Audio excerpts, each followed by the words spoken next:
of the ladies' eye, and we're off to a fine beginning. Well, as you can imagine, Mark, I've got a special interest in Steve. He's against a very experienced opponent here, which obviously is the best way for Steve to break into this business. Now, Steve's only been doing this, remember, from beginner to now of 6 months. So I think he's done fantastic. As you can see, all the crowd are behind him already. So I think this guy has a great future in the professional wrestling. Now, just the other day here on television, things almost got out of hand between you and Eric Embry. Thank goodness those had a happy ending, as you all will be in the tag team main event next week here on USWA Wrestling.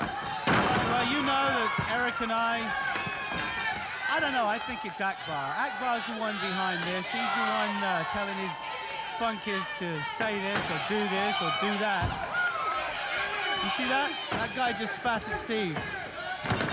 That's right, the medicine man, Chris Youngblood, agitated Steve Williams and now is taking advantage in the ring as he drops the back of that knee down on the head.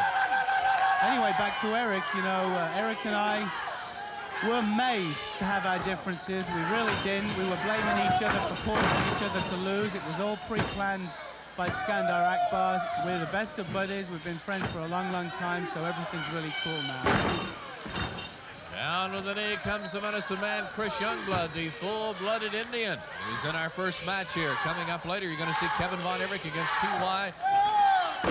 With Tojo in his corner. We've got the stud stable against Jeff Jarrett and Matt Bourne. That exciting title rematch main event that you've already seen and heard the reasons for. We've got an interview right after this bout as you enjoy the analysis of gentleman Chris Adams, who's joined us here for this first bout.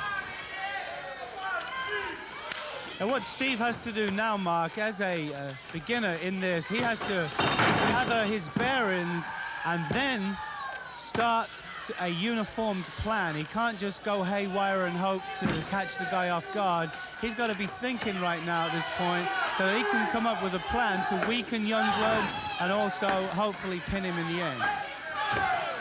Youngblood getting aggravated about the officiating. Chris, you've got the beautiful calendar in front of you. You've got the brochure from the wrestling school with you. Feel free to tell us anything about these things you like. All we hear about the calendar from Terrence is that he's mad that he's not on the cover. Well, he's not on the cover.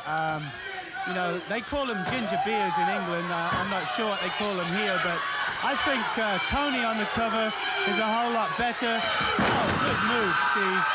I'm glad that he's suddenly had the thought to move on that one. Now he's coming back, and hopefully he's got a plan in where he can do something and pin the guy. Over and down goes Chris Youngblood. Takes him all the way over with a reverse full Nelson. Good. And the pin, 1, 2. Almost. Just like to throw in real quickly, Mark, about the ABC of professional wrestling. It's a tape that coincides with the wrestling school. And what it does is it explains not only how to break into the business, it goes into the matches here at the Sportatorium and other places. It shows you actual matches. Then we go back into the studio to show exactly how we do the movements. It's a fantastic deal. I hope Steve moves on this one. Ooh!